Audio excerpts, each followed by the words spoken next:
વિડીયોમાં બતાવેલા માપ અને રીતને પૂરા ફોલો કરશો તો કંસાર પરફેક્ટ બનશે, ક્યારેય ચીકણો નહીં બને અને ક્યારેય વાસણના તળિયે નહીં ચોટે. વિડીયો પસંદ આવે તો લાઈક આપી રૂપલ્સ ટેસ્ટી ટ્રીટ્સને સબસ્ક્રાઇબ જરૂર કરજો. Happy cooking, enjoy eating.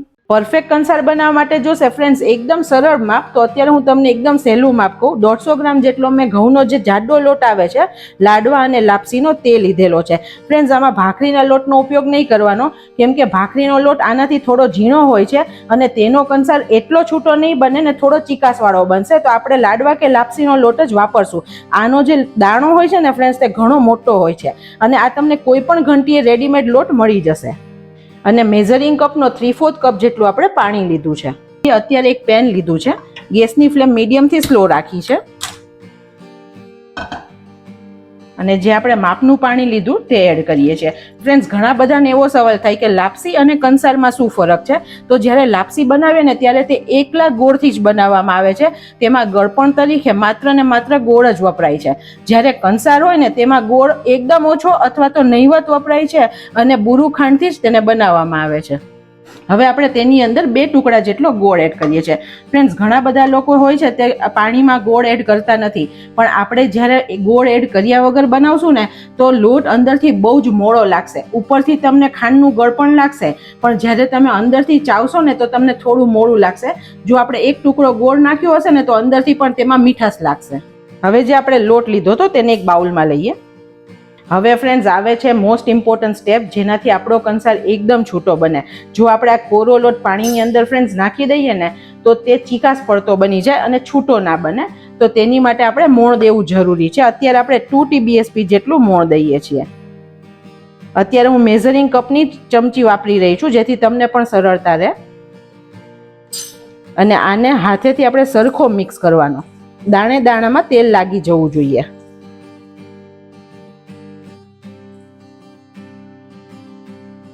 Friends આ બધી ટિપ્સને ફોલો કરશો ને તો તમે પહેલી વાર જો કંસાર બનાવતા હશો ને તો પણ બેસ્ટ કંસાર બનશે. તમે જોઈ શકો છો બધા જ લોટના પાર્ટિકલ્સમાં તેલ લાગી ગયું છે અને હાથેથી તમારે આવી રીતે સરખો મોઈ લેવાનો. તમે ચેક પણ કરી શકો છો. આવી રીતે મુઠ્ઠી બનાવો અને મુઠ્ઠી વળે તો અત્યારે મોણ પરફેક્ટ છે. ઘણા લોકો કંસારમાં ઘીનું મોણ પણ લે છે, તો તમે તે પણ નાખી શકો છો. હવે આપણો ગોળ ઓગળી ગયો છે ને પાણી સરસ ગરમ થઈ ગયું છે. આપણે તેની અંદર 2 ચમચી જેટલું ઘી એડ કરીએ છીએ. ફ્રેન્ડ્સ આ એડ કરવાથી જ્યારે આપણે લોટ નાખશું ને તો લોટ બિલકુલ ચોટેલો ને ચીકણો નહીં બને. હવે ગેસની ફ્લેમ આપણે એકદમ સ્લો કરી નાખી છે. હવે જ્યારે આપણે કંસાર બનાવીએ ને ત્યારે બધો લોટ એક સામટો એડ નહીં કરી દેવાનો. ફ્રેન્ડ્સ આ પણ એકદમ નાની બાબત છે પણ બહુ જ કામની બાબત છે. આપણે આવી રીતે ચમચામાં લઈ અને આવી રીતે છૂટો છૂટો નાખવાનો, એક જગ્યાએ ઢગલી નથી કરવાની.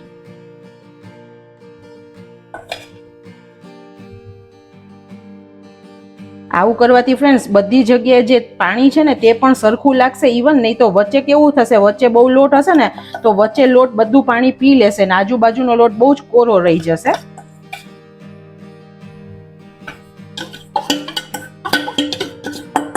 હવે આપણે વેલણથી 3-4 આવી રીતે હોલ બનાવી દઈએ. ગેસની ફ્લેમ એકદમ સ્લો રાખી છે ફ્રેન્ડ્સ. અને આને 1 મિનિટ માટે ઢાંકીને થવા દઈએ. હવે આપણે ખોલી લઈએ અને વેલણથી સરખું મિક્સ કરીએ. ફ્રેન્ડ્સ હંમેશા કંસાર કે લાપસી બનાવીએ ને ત્યારે લાકડાનો ચમચો અથવા વેલણનો જ ઉપયોગ કરવાનો, જેથી તે બિલકુલ ચોટેલું નહીં બને અને તમને હલાવતા પણ ફાવશે. તમે જોઈ શકો છો આપણો લોટ સરસ પાણી સાથે મિક્સ થઈ રહ્યો છે અને બિલકુલ વધારે પાણી નથી. માપ પ્રમાણે એકદમ પરફેક્ટ પાણી છે. હવે ઇનકેસ એવું થાય કે તમારું પાણી અત્યારે તમને બહુ વધારે લાગે અને લોટ ઓછો લાગે ને તો તમે બીજી 2 ચમચી લોટ ફરીથી 1 ચમચી મોણ નાખી મિક્સ કરી દેજો અને ફરીથી ઉપર છાંટી દેજો તો પાણી શોષી લેશે.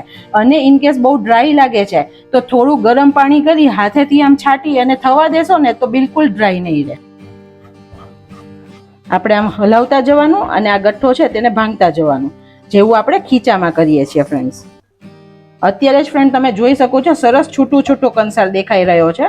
હવે આપણે આને નીચે લોઢી મૂકીએ છીએ અને થવા દઈએ. ફ્રેન્ડ્સ, આનું કારણ એ છે કે જો તમે ડાયરેક્ટ ગેસ પર જ આને ચડવા દેશો ને તો નીચેથી બધું ચોટતું જશે, નીચેથી બળતું જશે ને એક પરત થઈ જશે, તો તમારો એટલો કંસાર વેસ્ટ જશે. એની જગ્યાએ જ્યારે આપણે લોઢી મૂકીને ચડવા દેશું ને તો નીચેથી બિલકુલ ચોટશે નહીં, એકદમ ધીરા તાપે સરસ ચડી જશે. હવે આને 2 થી 3 મિનિટ માટે આપણે ઢાંકી દઈએ. 2 થી 3 મિનિટ પછી આપણે ફરીથી વચ્ચે હલાવશું. હવે 3 થી 4 મિનિટ થઈ ગઈ છે, આપણે વચ્ચે એકવાર હલાવીએ.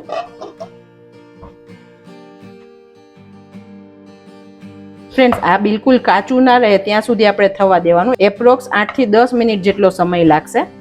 લોટ આપણો બિલકુલ કાચો ના રહેવો જોઈએ. વાવ ફ્રેન્ડ્સ, અત્યારે એટલી મસ્ત સુગંધ આવે છે કંસારની રસોડામાં. તમે જુઓ, અત્યારે જ હું આવી રીતે દબાવું છું તો સરસ છૂટો પડતો જાય છે. હવે આપણે બીજું અડધી ચમચી જેટલું ઘી એડ કરીએ છીએ. ફ્રેન્ડ્સ, આવું કરવાથી અંદરથી ટેસ્ટ બહુ જ સરસ બનશે અને દાણા પણ સરસ છૂટા પડશે. તમે જોઈ શકો છો, આ વચ્ચેથી ઘણી બધી હવે છૂટી પડતી જાય છે. બીજી 5 મિનિટ પછી આપણે ખોલીને ચેક કરીએ. તમે જોઈ શકો છો, પહેલાથી તેનો કલર પણ બદલાઈ ગયો છે ફ્રેન્ડ્સ. અને તમે જુઓ, નીચે બિલકુલ ચોટી નથી. નહીં તો કેવું થાય કે નીચે ચોટે ને બહુ બધું વેસ્ટ થાય. આપણે જે લોઢી મૂકીને તેનાથી બિલકુલ નીચે ચોટ્યું નથી.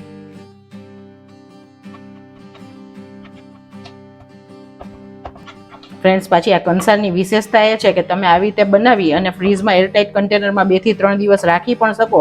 તમારે જ્યારે ખાવો હોય ત્યારે થોડો ગરમ કરી લો ને પછી ઘી અને ખાંડ નાખો તો તમે એની ટાઈમ કંસારને ખાઈ શકો છો.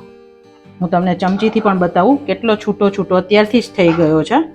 એકદમ પરફેક્ટ કંસાર બને છે.